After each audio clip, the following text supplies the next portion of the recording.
Hello everybody, I am the Solar Gamer, and welcome back to Stellaris as the Cyberbirds. Welcome back. In the last episode, we explored some more of our surrounding systems.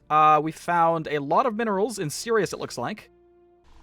Quite a bit, actually. Sirius 4A has 9 minerals on it, which isn't the most I've seen, but it's still really nice early on. We're still exploring the rest of the surrounding area that we can visit, because our wormholes can only travel so far. We can build some more in our own territory, but I mean, it's not really necessary right now. So currently we're in this nebula, which doesn't matter towards the system, basically, but it does matter to traveling here. It's 30% penalty to travel here, which isn't a big deal. This isn't a big nebula. I don't think there are, like, big nebulas. This looks pretty big, but it looks like it just stops right there. It would be interesting to have, like, you know, a massive nebula. But I don't think that's possible. I don't know. I really don't know. But let's take a look at this system. So this star is a white dwarf. White dwarves are at the end of a low-mass star's life. All right. These dim remnants? What? These dim remnants form after a red giant has exhausted its fuel, causing the outer layers to be blown away and leaving the core to slowly cool. Very nice. So we have an anomaly on that planet, which will be unnamed because that's a lot of numbers and I just don't want to say it. Okay, so a small rectangular object on the surface of this planet is deflecting all scanning beams like a mirror. Our sensors are unable to determine its material composition. It's a toxic world. All right, do it. What? Well, no. 30% risk. No. Leave be. All right. How is New Mondas looking? I would rather have more Cyberbirds than these birds, but I mean, we don't really have a choice.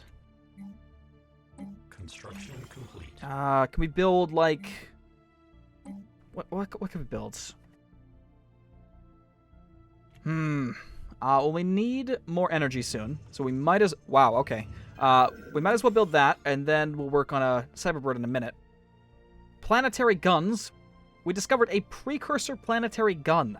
So the science expedition team led by Unit V6 from the science vessel, yeah, I know, has found something remarkable. There are massive weapons set up all over this world. They are capable of firing into orbit and were built millions of years ago.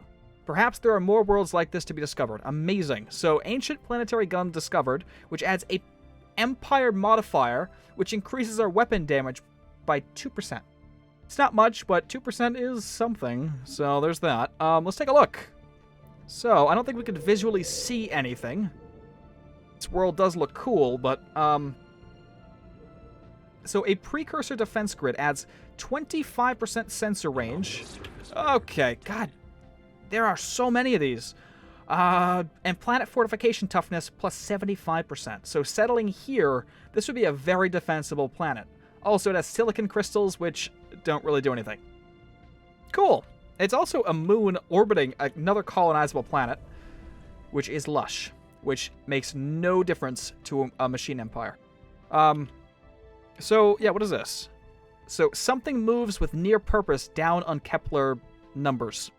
Okay, research, 0% failure risk. I mean, there's no harm.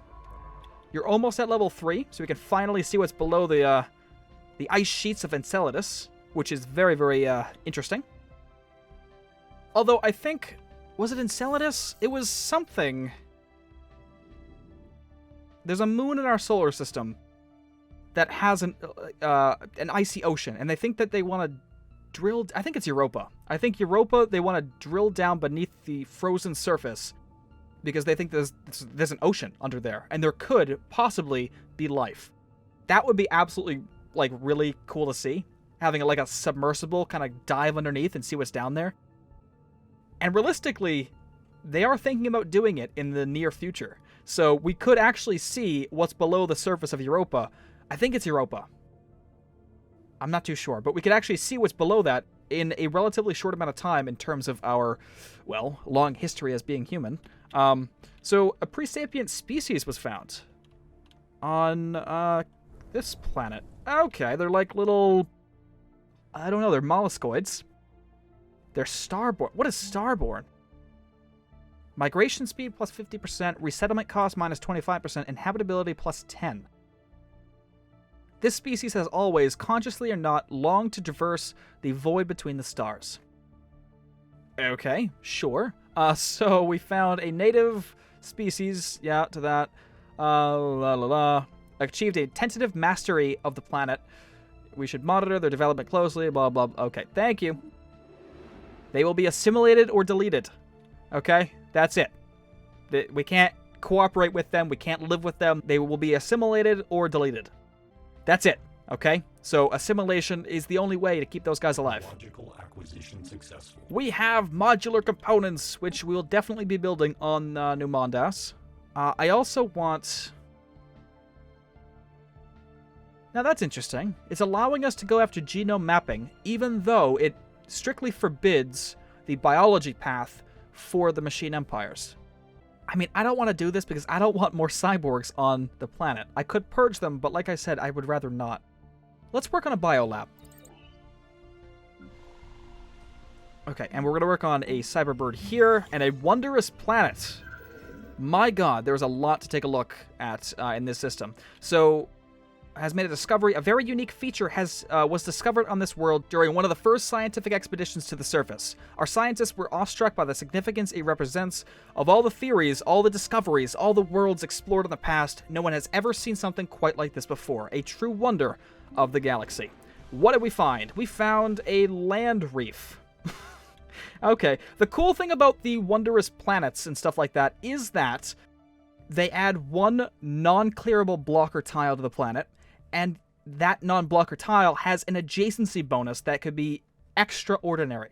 So in this case, we have mineral output. So every single adjacent tile, and not diagonal, every single adjacent tile, so these 4 tiles, if we build mines on them, they will have +8 minerals, which is absolutely perfect for us. I'd rather have one that has, you know, more energy, but I mean, this is still good. We got to start thinking about colonization, and I think we might want to come here. There are too many good planets in this system to kind of pass this up. Technological acquisition successful. Blue laser is completed. Much faster than I thought it was going to be. I guess we can work on... Well, no, I want global energy management. Get us the energy nexus, which will increase planetary energy production by 10%. Okay. Do I need to build this here?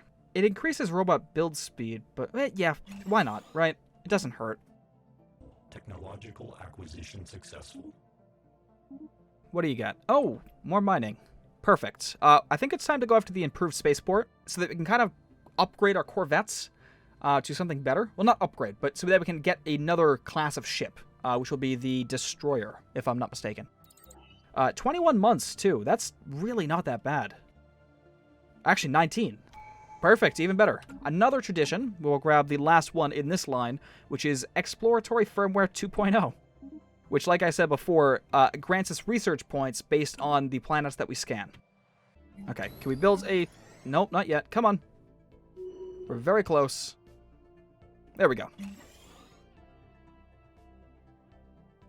Alright, so the 4th Legion needs to be improved upon. Oh, God. There's a lot of anomalies.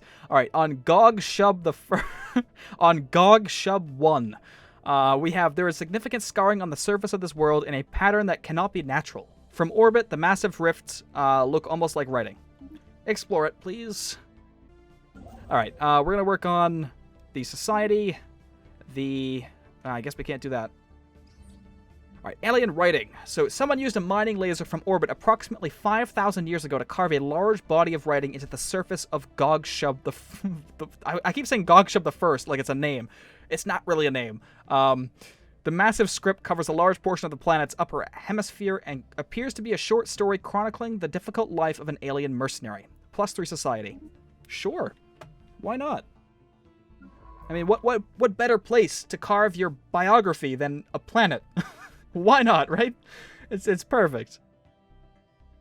Oh, we can actually return back home. So why don't you finish up scanning? Construction complete. And then we're going to return home and work on the deep sea expedition. That's done. We'll work on this star finally, or this mining station finally. And then we need to expand. So we need to save up at least like 500 credits before we can colonize somewhere else. And like I said, I definitely think that it's going to be over here. So what is this? A large amount of ship debris can be found in orbit around this planet, possibly the remnants of some kind of massive fleet action. I guess do it. Lots and lots of anomalies. Again, I'm not complaining, it's just, it's a lot. there are a lot. Global energy management is done, so we get the energy grid, which is absolutely required, as well as we should probably grab this, which will upgrade our power plants. I think we should add the energy grid right here, and then build another Cyberbird if we can.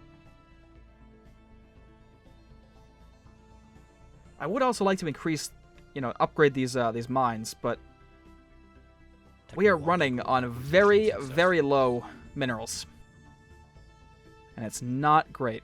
Not great right now. Alright, signs of battle. There is clear evidence that a massive space battle took place in close orbit of this planet at some point in the last 5,000 years. The surface on one side of the planet is pockmarked with craters from stray weapon blasts, and scans from the Cyber Voyager have picked up several hulks on the ground.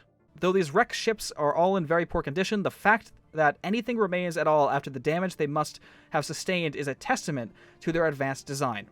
And they're preparing an expedition to sift through these derelict hulls for any valuable technologies. Situation log adjusted. Except we'll do it after we work on the one in Enceladus, and then we'll go up to this planet, or this system, to discover it. Right, so technology research, biolabs, perfect. We will work on network junctions, which is the upgrade to these. So basically more Unity, which is always good. All right, work on that. What else do we have? That's it for now. Lots of things to do. I know I'm kind of like rushing through a lot of this, but it's all early game grind stuff that you don't really need to... I mean, this... Managing your planet... If you don't know about Stellaris, managing your planet is kind of important. There's a lot you need to pay attention for. Like, for instance, one species that you have on your planet could be better at working on, say, Unity, which this looks like it is. Supreme... Oh, actually, that's just my leader. So I think anybody can work on this, right? Construction complete. Yeah, okay. So you could have basically a species that works solely in energy. They could have a bonus of like 20% extra energy production. So you want to make sure that they're all on the energy production rather than your other species. So there's that stuff to worry about, but early game right now, there's not much to really do. So I'm just kind of speeding through a lot of this, and we'll get to colonizing some more planets very, very shortly. If this goes the way I want it to. Again, should I... Well, I say that, but I'm still debating if I want to upgrade these mines. They'll cost me 90 to upgrade. I guess so. Why not? And we're almost done with this deep sea expedition. Special project complete. Okay, so Science Officer Unit V6 has returned from the expedition that studied the rich biosphere in the seas beneath the ice mantle of Enceladus. Talk about a run-on sentence. That was insane. Our underwater probes have mapped the terrain and cataloged most of the life forms. Although this data may be of some use to our biologists, no particular discoveries have been made that would have any applications beyond that. So we just get experience, basically. Okay, that's totally fine, I guess. Nothing of interest below Enceladus. Nothing, besides a couple different life forms. That's not interesting enough. So how much is it going to cost us to settle with these pre-sapients? Because... Oh, no, not this one. Sorry. Do we want this one? This one, definitely. There's no way I'm going to pass up this wondrous planet. So let's see here. 495 freaking minerals to settle here. That is absolutely insane. All right. Improved spaceport. Perfect. We're going to grab... why don't we grab mineral processing? This acts kind of like the energy grid. So the energy grid allows us to work on extra energy for the planet. So it adds 10% energy credit production. A lot of this is a mouthful. Stellaris, you'll find a lot of it is literally just you spewing out lots of words that kind of make sense. So basically what this tech does is allows us to do the same thing, but with minerals. So I'm going to do it. So we might as well just stockpile our minerals right now until we get 495. That way there we can colonize the new planet in this nebula. the pillar of CAF PC. It should just be Cafefe at this point. I don't know how you pronounce this. CAF PC. Interesting. Construction complete. And we'll get this planet going, expand our system, expand our empire, and we'll be golden. So the team under Science Officer, has finished their expedition on Gog Shub 4 and returned to the Cyber Voyager. Thankfully, the starship graveyard on the surface proved to be a technological treasure trove. Studying the remains of these vessels has advanced our research in certain fields by several years, and there are yet things to discover. A permanent science outpost in orbit will be a great boon to our starship engineering efforts. Okay, +3 energy on the planet, 200 experience, and some engineering research. Awesome. This system is actually pretty decent. Although we are running out of energy. Well, you know what? Let's switch. Let's switch you with you so that robots build faster, and you with you. That way we can get this up and operational. In fact, that wasn't a good idea. Okay, don't switch that. Switch. I don't know. There's not. Switch you. So now we're making +6 as opposed to +2. I mean, I suppose that's better.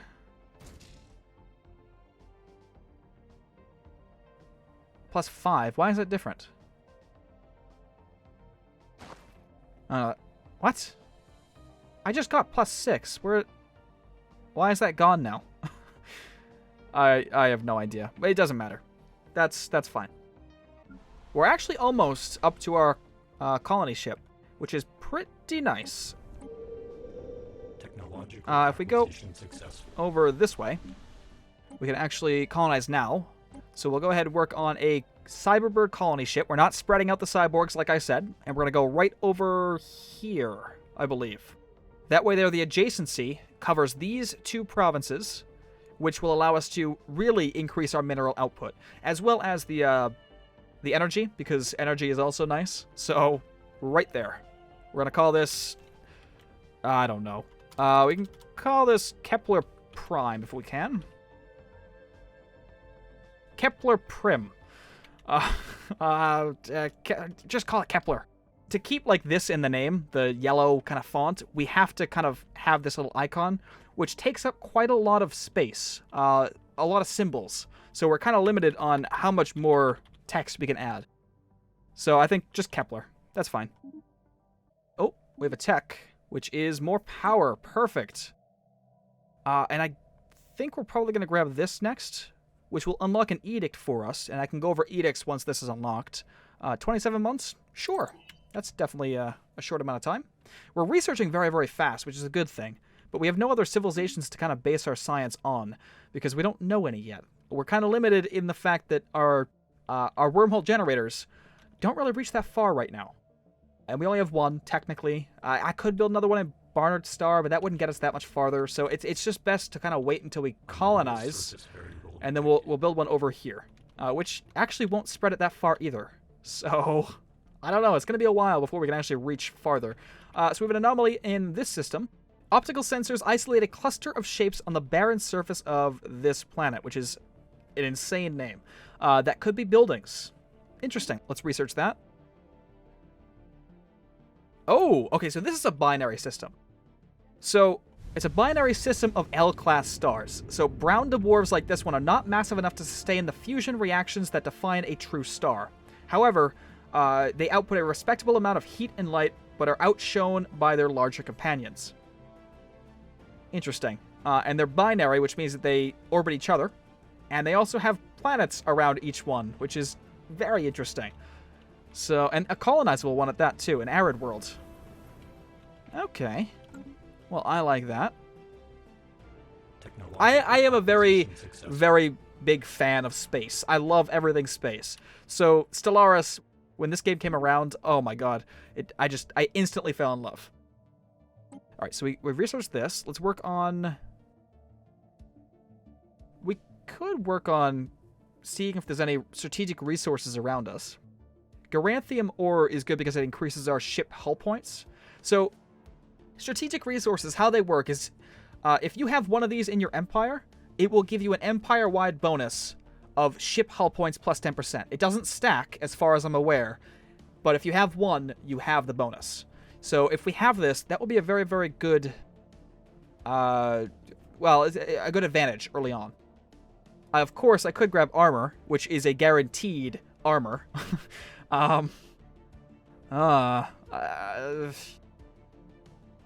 Yeah, armor. Because it's not guaranteed I'll get the strategic resource, so let's go for something we can actually improve our ships with. Alright, unusual tectonics. So, what the Cyber Voyager found on this planet were not buildings, but surprisingly regular mineral outcroppings.